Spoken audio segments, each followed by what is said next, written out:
adopted so quickly by so many people in the world? Like, were there any times, like with Java or something, did this ever happen? The thing is, I've moved ChatGPT on my home screen on my phone now, right? And so instead of reading the stupid news, I'm just talking to ChatGPT. I have conversations, and the stuff he does is just mental, right? Yesterday on the train, I was teaching him how to write Omni UI, right? Because that was there was like, he had some gaps. So you're like, okay, here, let me teach you. This is how it works. This is what it is. And then I was like, okay, now that you know, do this. And you make some mistakes. You're like, no, come on, chat. This is not that. You don't have a grid layout, something. Just, oh yeah, I'm so sorry. Of course, I should use this other thing instead. Like, That's funny. and, Hold on, let me say something really quick because you might not be aware. We are live right now, so hello everybody. We're on Twitch and YouTube. I had to stop Damien before he gave away some big NVIDIA secret. We are super excited today. As the countdown counts down, we are getting ready for an awesome live stream with Damien and Maddie. We're going to go over Kit 105. Thanks to Wendy we got the super software working right now, so we're going to be 4K. So all you developers that want to really look at the code on the screen, your eyes will be thankful for the 4K. So get your questions ready during this warm-up period. Start typing. Wendy always loves to know where everybody's watching from, so let us know what apps you're using, where you're from. Any questions on general Omniverse, we'll do our best to answer them in the chat. And then for the live stream, definitely developer-focused questions, any Kit questions, Python. We have Damien here. So last time we saw Damien was at the user group, not too far away at GTC. Damien gave a really nice presentation. Invite me for any live stream. You have to ask Edmar to invite me more often. I keep on asking him. It's a long time I haven't been here. I'm so excited. It's so good. All right, I won't tell people the truth. I ask you all the time. I always want you to come on. You're a guest of honor. We'll let him spin that story. I'm teasing you. Damien, you can always come on. We showed off a lot at the user group. Damien's section had to deal with obviously the technology. So you can watch that presentation. It's on YouTube and NVIDIA on demand right now. So that's our most recent GTC 2023 user group. Damien's part is actually pretty close to the beginning, so you don't have to go through much until you get to see all the goodness. Yeah, did you have a good GTC, Damien? It was great. It was we worked so hard in the leading weeks of GTC, making demo, making presentations, and it used to be live, right? So you'd work so hard, and then you GTC, and it's now the week of GTC we get to kind of enjoy it too. I tell everybody in the team, hey, go to GTC, be an attendee, watch the sessions, and see what other people have been doing. So it's really great week for us too. It's really fun. So it was pretty good. Then we've rested. We're back into business. Back in action. Yep. The poor marketing team. They got a couple of days off. They deserved it big time. So do you prefer having the the recorded session and then doing the live Q&A in the chat? It's a pretty good formula. It's good for us, right? We live session. What's nice is there was quite a lot of people attending the live stream. Like, it's semi-live, right? So although we don't present it live, they're recorded. We're there. The presenter are there during the session, and then we're monitoring the chat board and we're answering questions. It used to be like sometimes you've got 5-10 questions. There was like 60 questions that Monday. I was like spending the hour just chasing the accept answer, do something. So it was really great, right? A lot of people watch live, so that's good. And then we get to do the user group, the chat session's pretty good. People have asked a lot of interesting questions, so it's good. There's 300,000 people end up watching it from all over the world, coming to GTC virtually. So it's great. It's a very inclusive event where everyone gets to kind of participate. So we're really happy with that. It's wild. I don't think it actually makes sense for us to ever go back to fully live. It'd be nice because we can go and meet people in real life. They could come to the sessions and have chats after, meet in the evenings for a drink or something. So it'd be lovely to have them in person as well. But I think hybrid's great, right? If you can come, or if you're in the area, that you have some special business, you're inside. you get to enjoy the old conference experience. But if you're in some other part of the world, you only have dial-up bandwidth, you could still come, and that's great, right? I think that's that I really like about it. I agree. Okay, I think we're in the last few seconds. Point.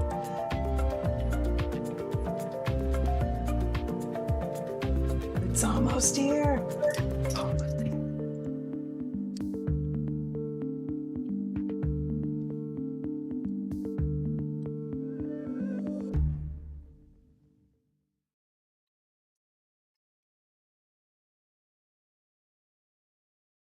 I need a filter for my hair, maybe I need to just see if someone got something there. I'm sure there's something on Snap or TikTok that could fix me that. Need a good shader, yeah. I need generative hair, not generative AI, just generative hair.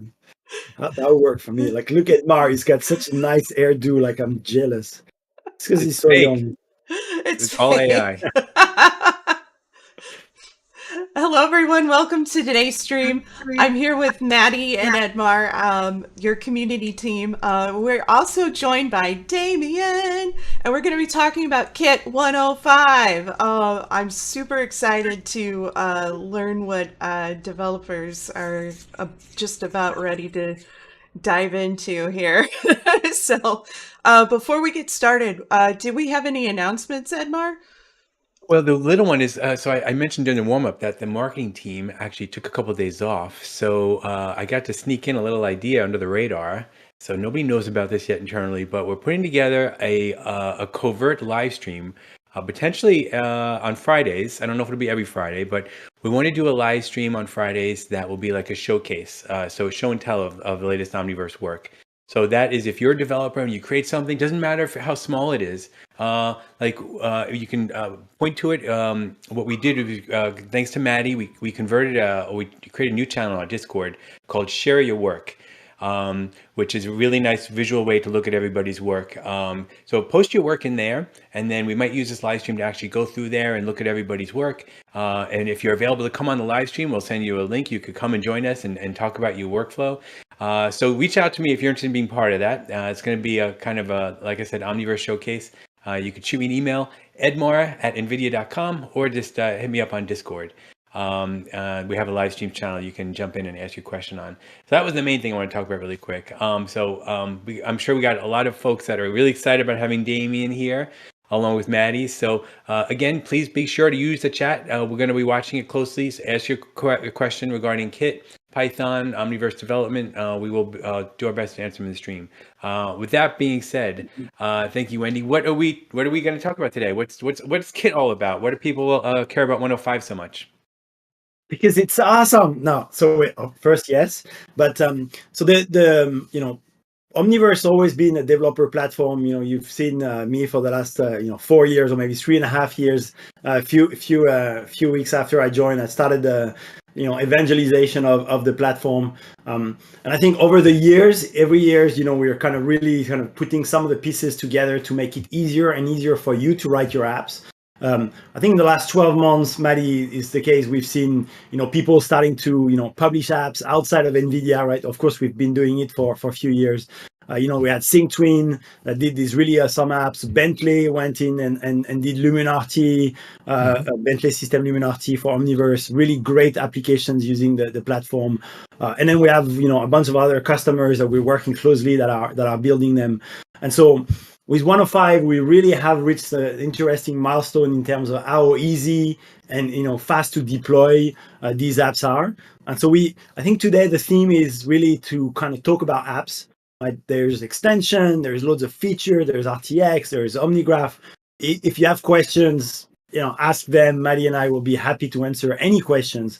So don't be shy. There's no bound. But today the running theme through the talk will be talking about apps.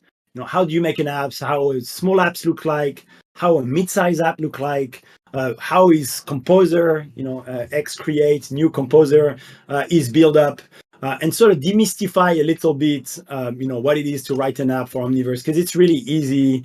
Once you get started and you got the few details, you'll see that you're effectively always building an app to test your extension is kind of part of the process. So we'll go over some of the fundamental stuff and just re-going through a couple of the slides that we have shared just as a kind of a introduction things to kind of frame everybody's mindset. And then you're going to be on the chat. Everybody's going to ask questions. Maddie's going to read them. Everybody's going to tell me, what you guys want to hear about. And then you take it wherever you like, right? It's just 1 hour, so don't be shy to ask your question at the beginning. And then I'll go fast, but it'll be fun. Sounds good. Awesome. Cool. Let me just share my screen. And while you pull that up, recently we had the rebranding of Create and View to USD Composer and USD Presenter. And part of that reason was because we're calling them foundation apps collectively, right? Yeah. We want people to learn from these and build upon them. That's that, and we want to get that point across. Absolutely. So Wendy, you tell me when you've got my screen up, and then You are up. Yep. I'll share a few things.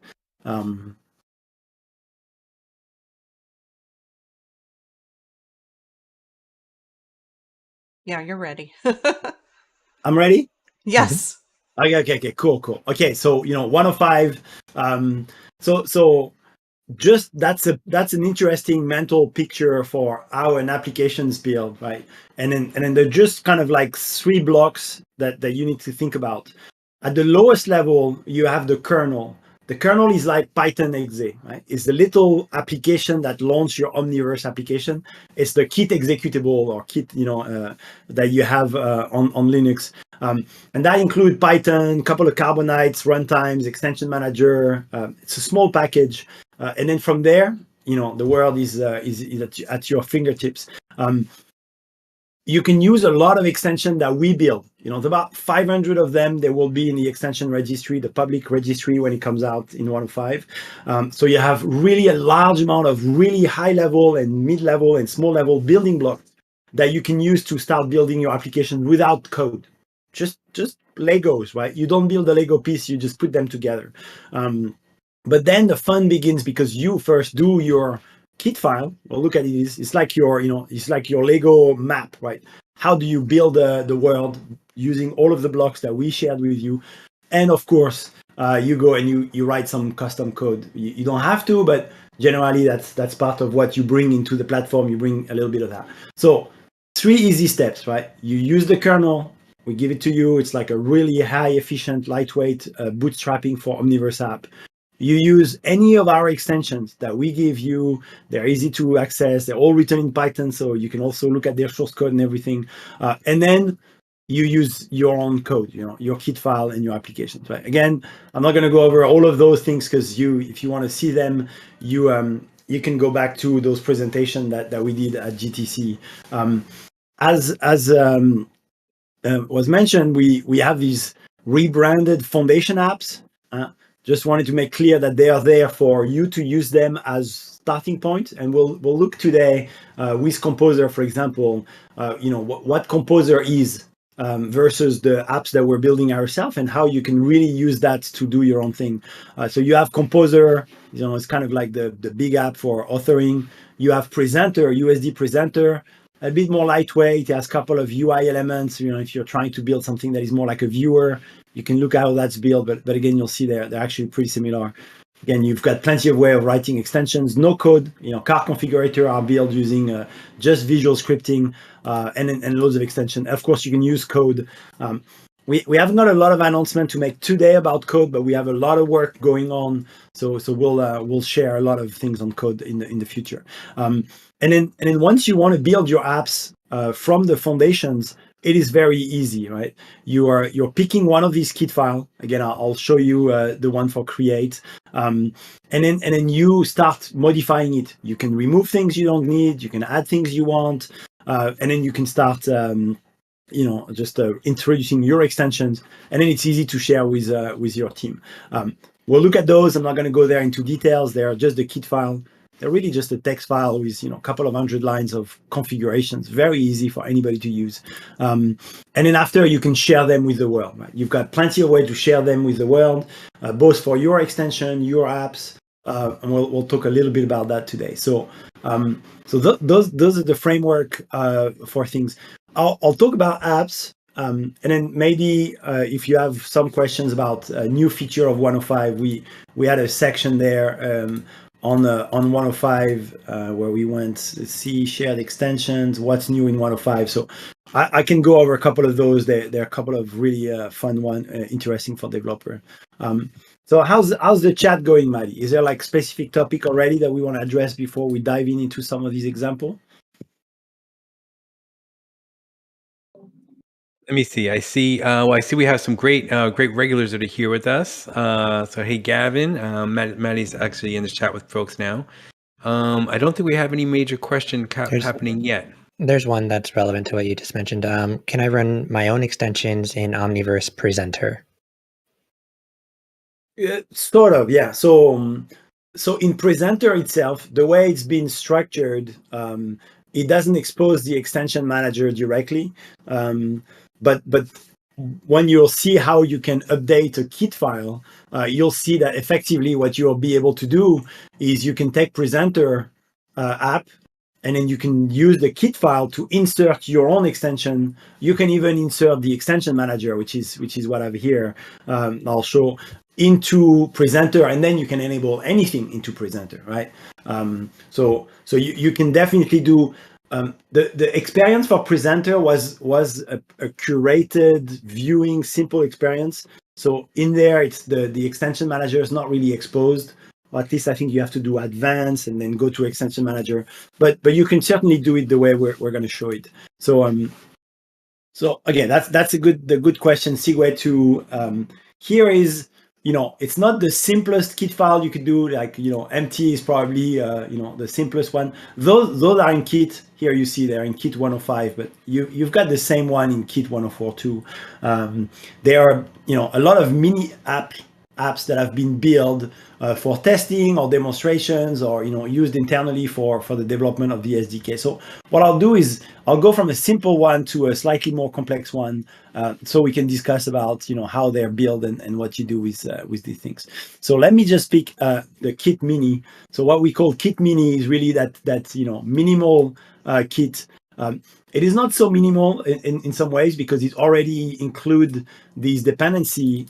So dependency here is those building blocks, right? Is the package, it's a Kit Mini app, it's got a description, a version, and then dependency means what type of building blocks it's going to use. So here it's only using two building blocks, using the OmniKit UI app block, and then he's using the OmniKit window extensions, right? Those are the only two things it brings. And then it has a title, Kit Mini, couple of settings. Here you configure the settings so you can override settings from the base applications. There's a couple of things from test. So I'm going to just launch that app Mini. For all of these apps, when they get built, there is a little bat file, but we can look at what that is. So it doesn't look like magical. I'll just show that. App Mini bat. So that's really just, those bat file, they're just shortcuts to, find the kernel and then the kit file, right? So effectively think about when you launch an application in Python, you do Python myscript.py, same concept, right? Kit, my kit file, and that will launch your application. So that's the kit file in this case that we're launching. I'm just going to launch that here. And so that's the Kit Mini. It's really a minimal UI window. So it has the app UI. That's what brings that. And then it has these extension window here that is not open, but I can open by default. And then from there, I could enable other things and do that. So I just want to show okay, but maybe I didn't want the extension manager, right? So I'm just going to comment it here, and I'm going to launch that app again. And then at that moment, I get my window, but you see, I don't have any menu, nothing added a menu. And so that's really the minimalistic kind of app window that I can get. Let me just show that again, so I can show you something interesting when you're building apps, you're trying to find what you want. So now we're there, we have this mini app, we started from that template. We kind of want, something there. So you've got a couple of things that is interesting. So I'm going to show you UI app. UI app. So this is the extension that we've seen, right? That we've seen here. And then we kind of that bootstrap the things. You can see that it already has this Lego dependency. So this part of the extension manager is always really interesting when you're trying to build apps, because building one thing, bringing one thing into your app could mean that you're building a lot of other things, right? And so as you build them, it's useful as you become advanced to learn a little bit more about what does that mean, right? So this UI app kit file, and you can always find it by opening this particular project in VS Code. Remember, so here I'm just going to custom a custom VS Code on that particular. In that case, because I'm not using that, it doesn't work. But it is UI app.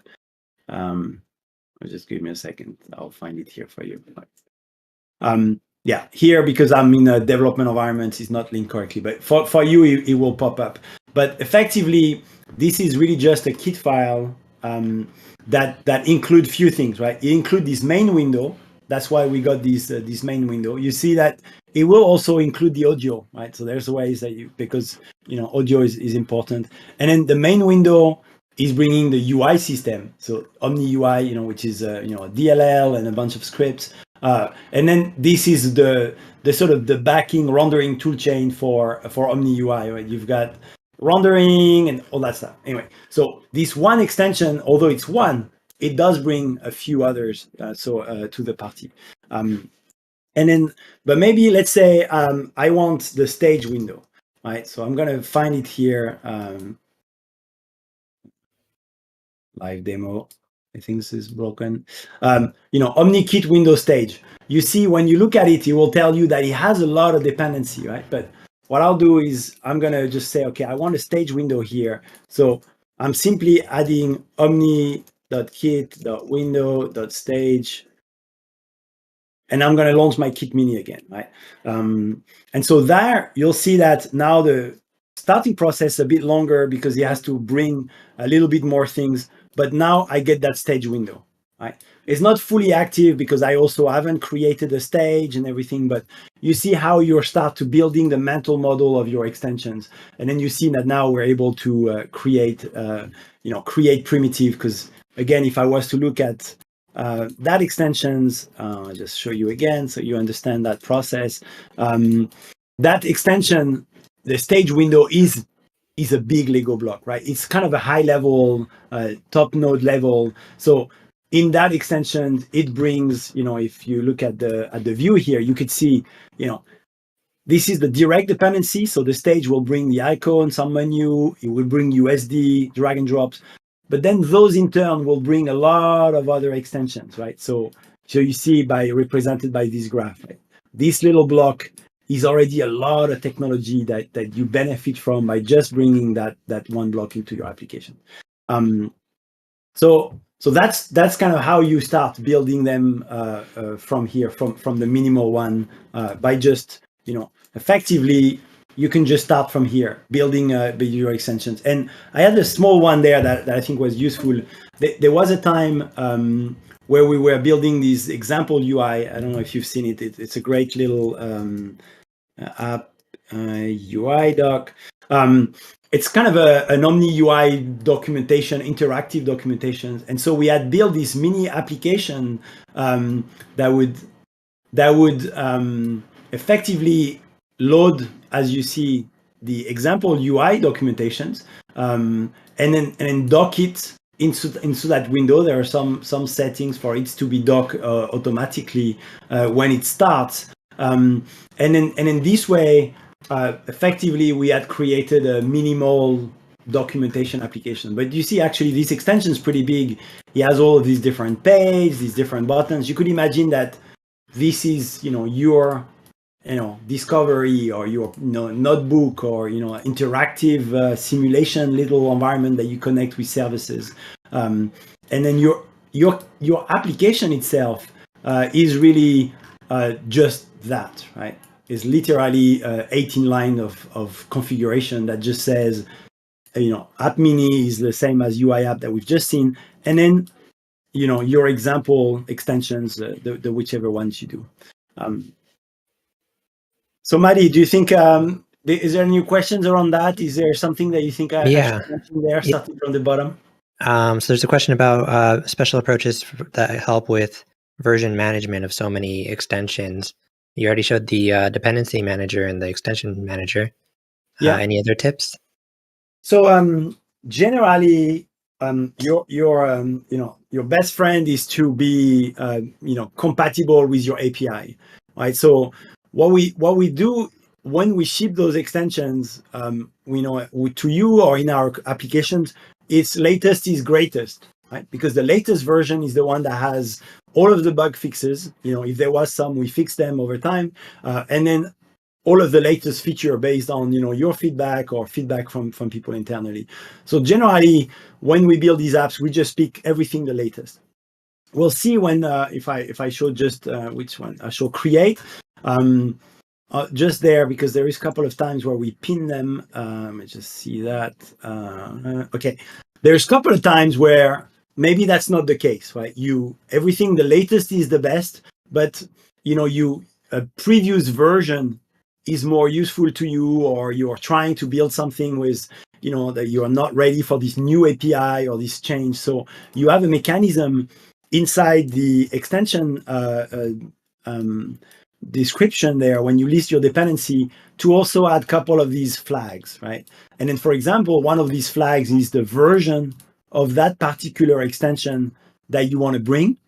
And then exact true, because if you kind of really care only about things like that, you can remove that exact true. In some cases, like here, for example, right, there's is going to pick some other version just above on the patch if that's required. But effectively, if you look at the composer kit files, you'll see that very much latest is greatest, right? Everything here is just using the latest. And then the reason is because we are working very hard using some testing tool internally to make sure that none of these extensions ever breaks API. They add API, they do this, but they don't change them or make them different. So anyone that depends on you doesn't have to have negative consequences. Cool. Any other question, Maddie? Some comment there? Do you have any recommendations for adding more Python libraries, best practices? Yeah, so let me just search there. So if I do pip API, so you've got two ways. Let me just see when a good one is here. Pip API. So there is an extension in Kit called pip API.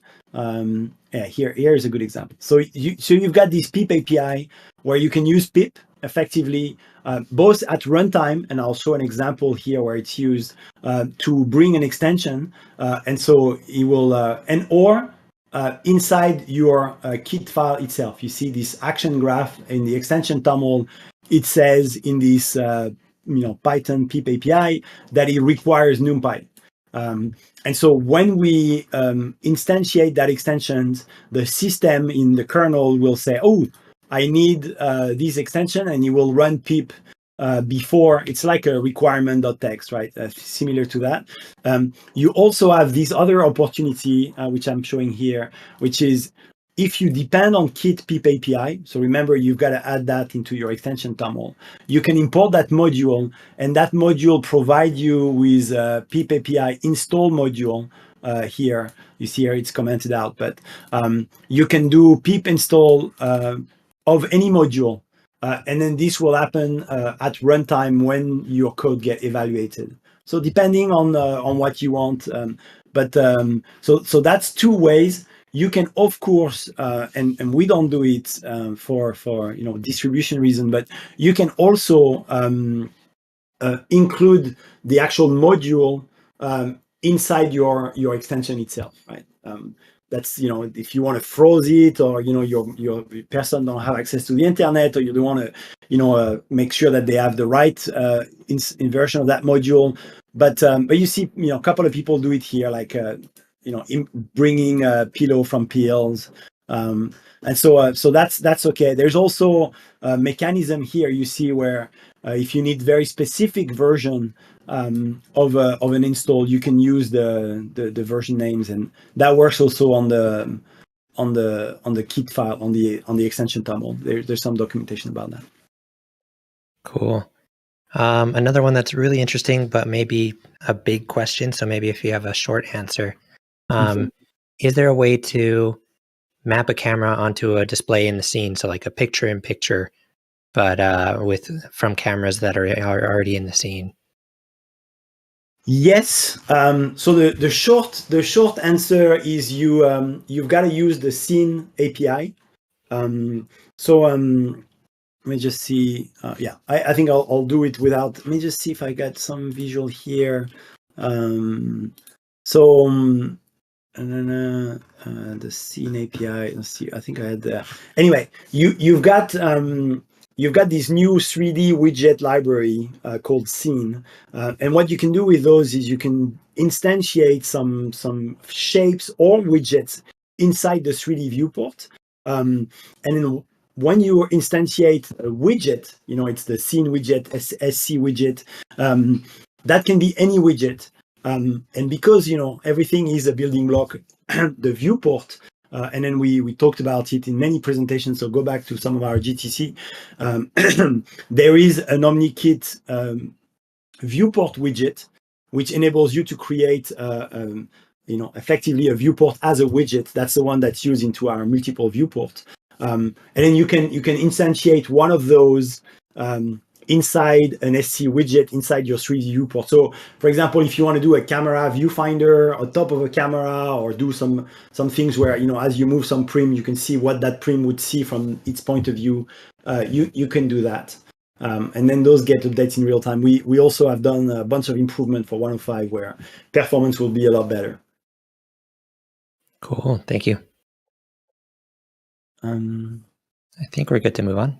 Okay, cool. So I'll go back to these apps, right? So we've seen from the ground up that they're easy, right? They're very simple, and I just want to show you how they grow, because it's very simple at the beginning. There's a couple of things that you need to learn as you make more and more complex apps. So let me just show you. I'll use the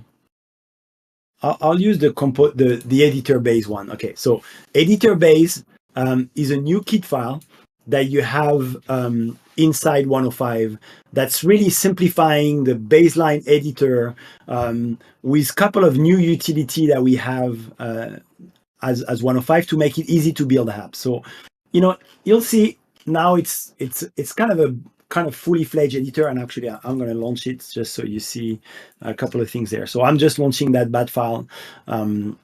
You'll see when you're in 105 that startup performance greatly improved. So it's like 3, 4, 5 seconds. Here is a development environment, but it's about 4 seconds to get to that window in 105 now. And so that's a full app, right? And we're going to look a little bit how it's constructed. We'll also talk briefly about this new API, the welcome screen that you can use to build your app. So that's a full app. So now that's not 20 lines of code, 200 lines of not really code, right? Remember, it's really just configurations, but still. But the premise are the same. It's very simple. Right? At the very beginning, you just define your package.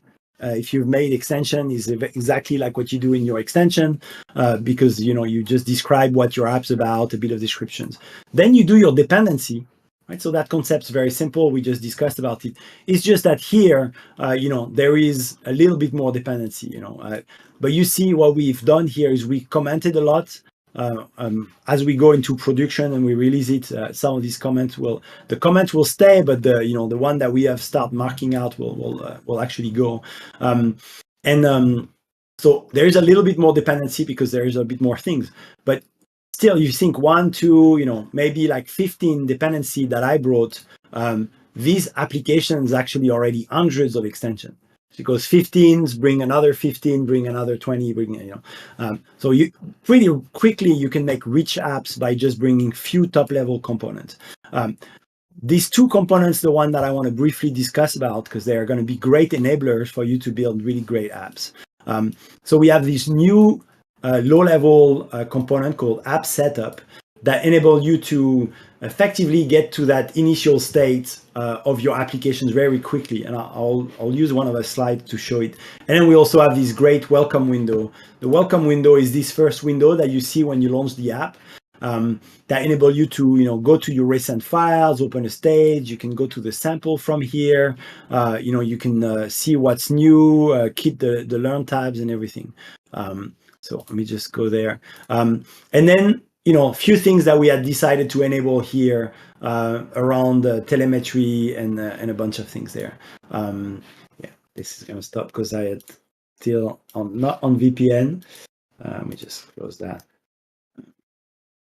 Okay, so and then after you've got this extension definition, again we'll go about quickly. It's settings, and when you've got apps that you want to control, you end up bringing a little bit more settings.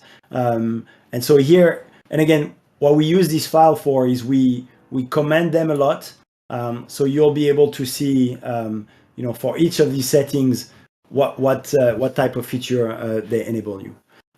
So let me just talk to you about these two new 105 feature that are really making it easier. I'll go back to that. So you've got these building blocks, and then you say, I need all these building blocks. And then the extension dependency tells you, that they need to be loaded. But what was missing often for apps when they're a little bit more complex is you need like a main. You need something that will say, how are these building blocks set up to begin with? Which one is showing? Where are the window? What's the layout? A couple of little things that happen during the initialization. And so if you build an app before, or if you've read the tutorial, you'll see that you had to create these this application setup extension, and then you were copying the one that exists and modifying just few things. So what we've done for 105 is we've created a base class extension for you that is mostly driven by settings. So you see in this particular example for app dev, the app dev doesn't have a specific ad setup. It just used this one, which is the generic one that you can use too. And then there is just a couple of settings that are related to that extension around the default layout and a few other things. Just go back there. So that's a big one. That's a really useful feature. And then I'm going to not talk about auto menu today, but the other one is this welcome window. So one thing that we've seen is, when you launch this application, often you want to do something specific. You want to open a sample. You want to start fresh or open your last scenes, or maybe you need like a guide as to what's new, or place to learn, or and so this welcome window is going to be default into our apps. It's like the first experience. When you launch it, you kind of choose to go where you are. But of course, it is a platform for you to build your own pages. So as you build your own apps, you can use this welcome window framework, but you can decide that you don't need what's new and learn or extension, but maybe you have, my games or, some different tabs that you want to have them in there. It's very easy. They're just extensions with a little bit of registration to that window page. And then you control the entire space of the widget. So already you've got 4 or 5 examples because, open, what's new, learn, extension. And about are all, welcome page extensions that you can see individually and copy from. But of course, we expect people and some of our apps even will have different pages at the startup. So that's really a useful way to start. And that enables to do more lazy loading. So we delay loading a lot of things towards the second phase of your launch startup. So you get to that first screen in the app dev very quickly. And app dev is, I expect many people that build editor-like apps will just start from app dev, at least at the beginning. After, you might just look at app dev and make your own version to get a bit more control. But it's a very great way to just derive from app dev and then enhance it from there. Did we got some questions, Maddie? Some comments? Not yet. Cool. I really like the welcome window. I think it. Yeah, welcome window is great. It's a great startup experience. It enables us to start very fast, and I think people will do like cool things as building their own type of extension for that. So it'll be pretty cool. I'm not going to go over some of the new platform, feature, new USD, new Python. Watch the video. Watch the new video if you need to. I want to go back to apps in a second. So app dev is like that middle tier, right? It's an app. You see, it's a couple of 100 lines of configurations, and by and large, I think many of your apps will be able to simply derive from app dev and then just change few things.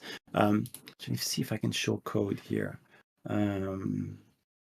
I'll find code, but the latest version of code that will come on 105, the kit file is very small because it really uses editor base, and then it just add a couple of profiling and extensions at the beginning that are very simple.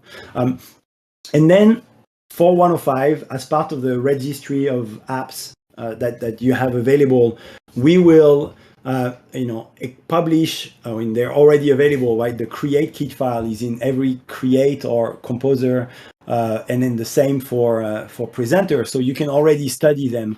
But what we have in those 105 branches, we have them very heavily commented. With a lot of information about, why do we have certain things? What could you use them from if you want to start commenting them out?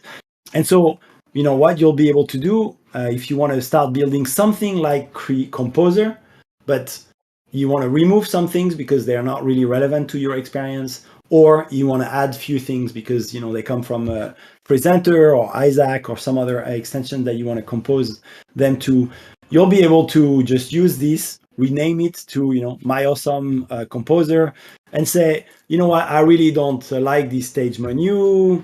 I don't do physics in my extension, so I'm taking these off. And start removing some of them. Maybe you don't need to do movie capture, and then you can start from an application that is working, and then start editing and building your own versions. So again, in Composer, there's over 300 extensions that are enabled. So that's why this list is a lot longer. So you see, we're already in the hundreds of top level extensions. And then there is a lot of settings. Again, they're heavily documented into the version of these extension that we have on the registry when you see it. So you'll be able to just look at the settings and say, well, I don't want this viewport settings, or I want different splash screens. All of those are for you to kind of get a starting experience that match your needs. So in 105, when it ships, there will be presenter and composer kit file available for you to review. You could decide to start at different resolutions, maybe activate the second viewport, or these type of things. Okay, cool. So Papa Chuck always has the big questions. Can we make cloud native apps? Is that part of the goal, or? Yeah. So cloud native, it's kind of a loaded term, right? If you'd ask ChatGPT, it will tell you a long story about what cloud native could mean for different people. But you got multiple ways to think about it. You can make, kind of running in the cloud apps, in the sense that you can use streaming that is inside Kit to build apps that will run on Linux. Well, the cloud means few things. It means Linux, right? The cloud is entirely in Linux. Although you can make a Windows VM, it's not really the cloud.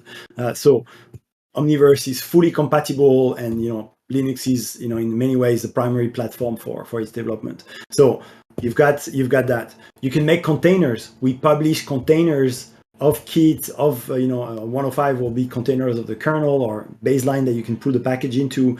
There is Composer. There is Composer containers for Omniverse Farm, and then same for Isaac and a bunch of these things. So you've got containers. So you've got Linux, you've got containers, and you've got streaming, because you also need to be able to visualize these apps where they're in the cloud, and if they're graphics, you need to be able to stream the result to that. And then the streaming is entirely part of the platform.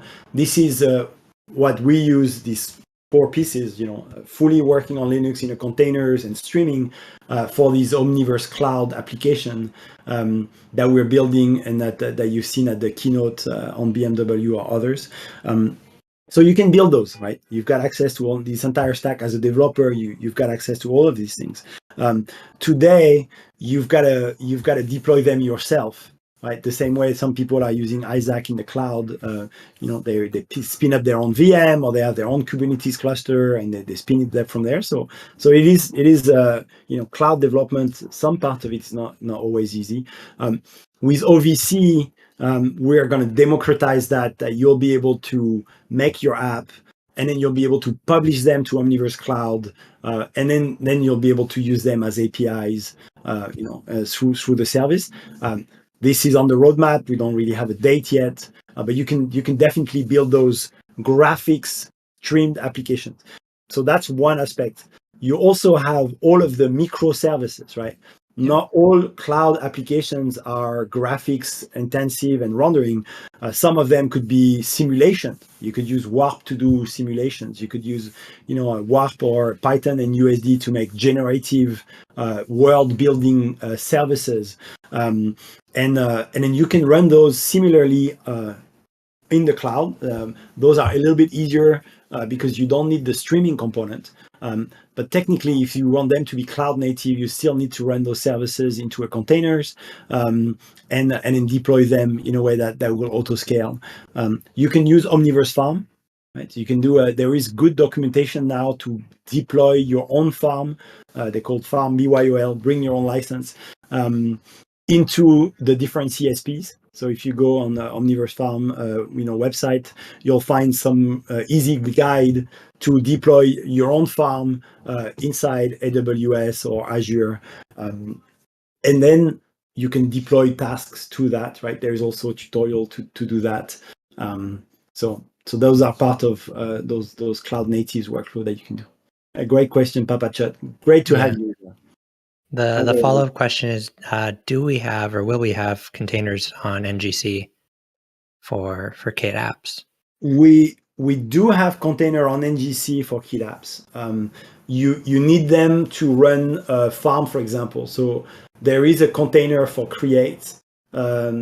There's no container for streaming because you need a lot of orchestration. So we don't publish them. They're not very hard to build. So if you're if you're into the cloud native and you want to start building a container that includes an app and does the streaming, we certainly can help you. You can talk to us on the forums, but we don't publish them like that because once you go to these advanced use cases, you're better off building your own Docker file to have control over what your application looks like. But they're definitely available there, so you can build those, no problem. Last question is, this is more of a Nucleus question, but since you mentioned Linux, we have a user that has a Nucleus server on Windows. Do you have any reason why they should switch that to Linux? So, I mean, the Windows server is really a workstation server. It doesn't provide you with the same level of deployment and resiliency. So if you have an enterprise grade server that you need to be able to be a bit more easy to maintain, we recommend, or we just greatly advise everybody to just use the Docker version of Nucleus and run it on the Linux server. Yeah. Cool. Thank you. The feature out there, right, is the workstation version, but it's not going to be the same enterprise grade support and resilience that you need. There's a lot of evolution coming with to Nucleus with Omniverse Cloud. It's not really the topic today, but there's going to be a lot of great things that happen to it. But yeah, Linux is where the things run, right? I also want to point out, we get this question a lot in the community. People ask, if they're allowed to make stuff, commercialize stuff with Omniverse. And the answer is a huge yes. You can do whatever you like with the Omniverse platform. That's the whole idea of it. And you don't need, you can do it, sell it however you like. You don't need to include us in the sale. As long as Omniverse is involved, that's fantastic. And that includes the Omniverse Standard, as we're calling it now, which is free for you, and includes up to 2 concurrent users. So yeah, you don't need to pay anything to be able to make stuff. Yeah, so that's a good point. I think there's so absolutely, first, you're an individual, you can get Omniverse individual, and then you can use it as much as you like, and that's free. If you make apps, and we'll talk a little bit about that, because I'll just finish with the registry for 105. But if you make apps, right, if you make extensions, you can have them in the extension community. You can also just keep them kind of nicely into a zip file and then send them to people against Patreon or some money. We don't charge for it. It's completely allowed to resell and productize your work. There's no Omniverse license commission, 30%, 12%, none of that. So you're free to keep all of the profit from this. The only caveat there is the person that use your app or your extensions, they need to have a license of Omniverse. Right? But for many of them, it's fine. They could just use the Omniverse individual license, and that's free for them. They just download it and use it. And so for many people, that'll be completely fine. For them, it's free. If they're an enterprise and they use it into a professional settings with a nucleus server with more than 2 people, they have to provision themselves with their own Omniverse license that they use for their work, right? So maybe imagine BMW or these other companies, they have their own license set up, and then there, that's okay. You can sell them your apps or your extensions, and the same. They have their own license. You don't have to worry about that. You sell your plugin, you charge them $100, you keep the $100. We're very happy to help you. You can, ask us questions on the forum. We'll help you to be rich. But the person receiving the app needs a license. But again, OVI licenses are free and they're easy to get, right? So cool. Thanks for clarifying. Okay, cool. Good. So final things, 10 minutes. If you haven't asked your questions, you're gonna regret it. So I want a bombarding of questions on the chat, so Matty's eyeballs are spinning. But in the meantime, I'm just going to close on effectively one of the big enabler of these apps in 105 is we've had extension registry almost since Kit 101, right? When we shipped the first one, we already had some sort of registry. The registry is like a database of extension, right? And internally in our database, there is over 1,000 extensions. Loads of people build them. We ship many, but we don't ship them all. And so these extensions, they used to be in a nucleus server. That we have some on S3 as well. So and then we have them internally, all of our extensions. And when we ship these apps, like Composer, like Presenter, or like Code, we would collect a large set of extensions that we think are useful for people. And then we would bundle them with the app, right? And so you would get the app with all of the extension in it. And of course, that was easy and useful for plenty of reasons, but it wasn't providing you with the functionality or the freedom of just easily assembling different things, just making an app out of just 5 extensions, like I just showed with the Kit Mini. So for 105, we are sort of expanding some public registry that we had built to be the full scope of everything that we ship externally. So there will be 2 registry. Is really more of a technical details than really important for you, but there will be one that's called Kit SDK that include all of the extensions that are in the SDK. That's I'm gonna just show you a graph here. So that are all of the ones that are in the lower level framework, right? The things like OmniGraph and RTX and Physics, Hydra, all of these things in the really low level, they come into that SDK. And then internally to NVIDIA, we have hundreds of developers that are building extensions using the public API of Kit, exactly the same as you. And those are things like, the layer window, the stage window, curve editor, paint system, you name it. And they will be in another other registry where we are called Shared, which is what's interesting. The Kit SDK one, they get published once every couple of months because they're sort of like compiled against the kernel. They've got a couple of little things where they need to work together. So you'll get newer version of those every time you get a new Kit kernel package. But the shared one, we expect that they will release whenever they're ready. People will make bug fix, they will share it, maybe they will have a new version in between, maybe they will ship a little bit less often. We'll see exactly, but they're very, so it's about 250 in this one, 250 in this one. Both of those will be available directly for you. And so what it means in terms of building app experience is in the new application template, you'll see that you just get this kernel. Imagine this is like you're getting Python, but for Omniverse. You're getting Kit executable, right? The kernel, it's just like 100 megs. The zip actually is like 80 or something. And then you build your Kit file. So that's this, 100 lines of configurations where you say, I want the UI window, I want the USD, and I want my awesome extension that, make the world. And then once you execute that for the first time, it will use the registry to download a little bit like a requirement.txt, right? And pip install the things that you need to get started from the registry, but only those, right? If you didn't need RTX, if you didn't need iRay, you won't download these shaders and these runtimes, just the little minimals that you need. And then your application will launch. What's really interesting there is that means that effectively when you package your app, you'll be able to send virtually to your colleague, your friends, or your client, just your Kit file, right? Because your extensions, they will be downloaded directly from us, including the kernel and then the extension from our registry. So you don't have to worry about hosting them or packaging them. And then your extensions, either you package them with a zip file or they could even come from the community registry, right? Some GitHub registry.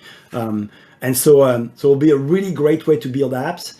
And distribute them to your fans, your colleagues, your clients, and then there will be a pipeline there to publish them to the launcher in that way, where it's be really lightweight and you'll be able to reach the launcher user as well.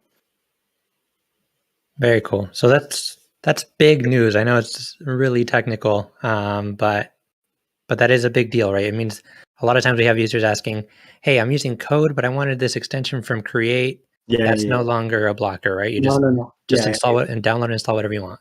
Yeah, install anything you want. They all come from the same place. And what's good is internally, we always eat our own soups. We are building the apps like that. So Composer, USD Composer, USD Presenter, and Omniverse Code, they will be built with just a Kit file and then downloading all of the extensions from that shared repository that will be on Azure. And so you'll be able to know that anything that any apps from NVIDIA get, you can get as well. Cool. There is interest from the community about setting up private registries. Can we have some documentation about how to do that? Yeah, it's in the doc. You can tap us in the forum if it's but effectively the way you would do it is you can use publishing as long as you have a registry. Let me see if I launch. Let me just launch something. Well, we still have a few minutes. Almost. You see, I told you guys we're going to run out of time. So I have two more questions that I have to ask before we end. Ask them while I launch that. And the first one is, can you put a date on Kit 105? Yes, you're about to say it.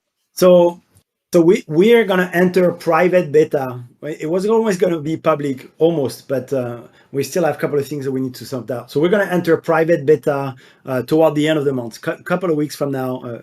And so, if you're building something special, if you're like an early adopter, an enthusiast, and you really, just reach out to us. We'll figure out when we announce it. We'll do like a sort of a waiting list, and then next month.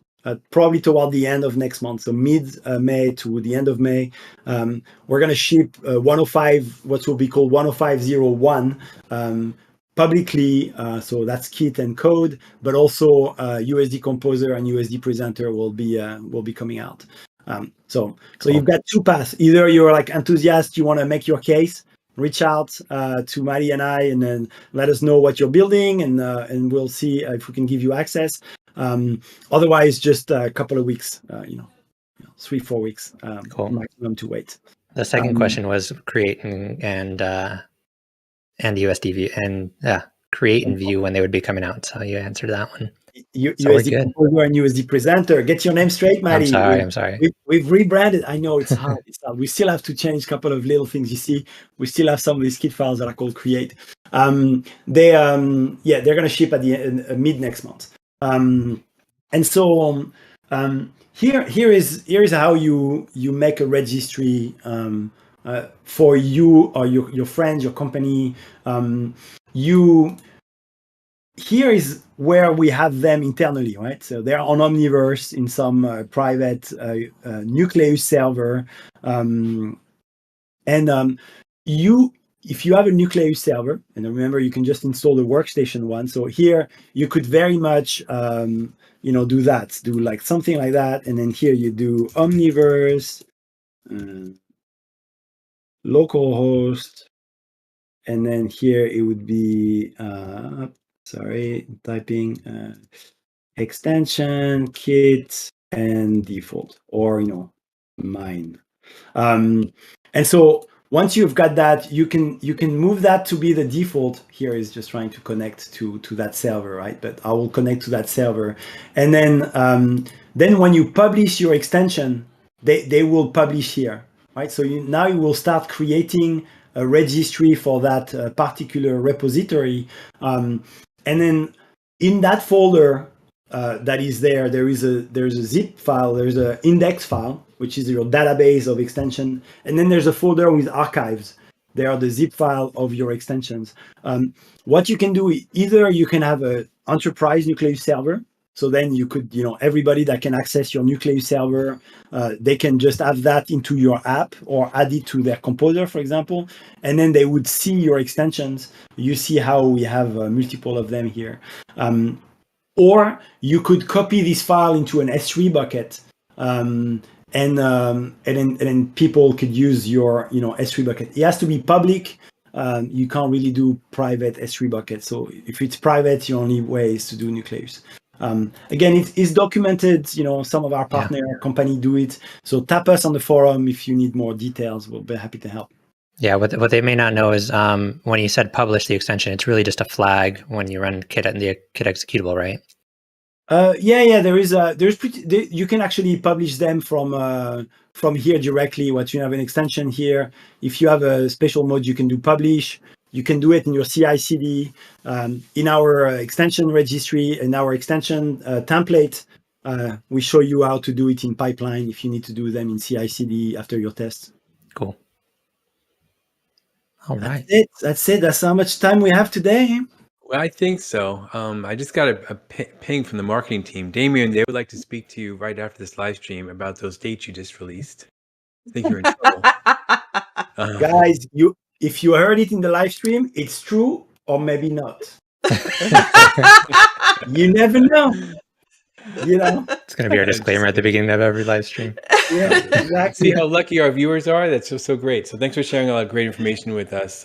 Really, really informative live stream all around. It does not stop when the live stream stops. We have a Discord server, very active channels for the developers there.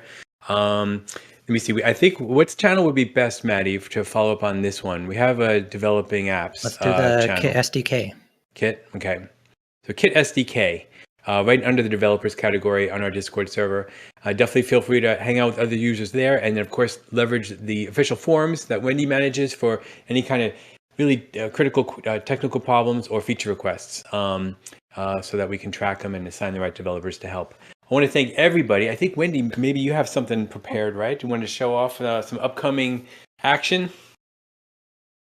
Oh yeah, I'll show that when we end the stream. Okay, but when we end. Okay, cool. yeah. Well, I'll just say, so just to quickly say, next week on this live stream, we're tossing between two different things. Either one of them would be awesome. So we're not going to spill the beans on that title yet. Watch our events area on the upper left of Discord to keep following our announcements or on the live streams, or check on our Ed event calendar. We should be updating it later today with what's happening. But there are several other live streams which Wendy will show in a couple minutes. I want to thank everybody for coming. Thank you, Damien. Always an honor to have you here. Yeah, always a pleasure. Always a pleasure. It just goes so fast. I always does. think It flies. 2 hours. I can see why people just want to do live stream all day long. I think it's just too much. And thank you, Maddie, for helping with the chat and the great questions. Damien, good luck in your meeting with marketing. I hope I wish you well. They've been calling me. I just have to jump on it. Like, thank you for that, Edmar. Like, it puts me in a world of hurt now. Bye. Bye, everybody. Bye.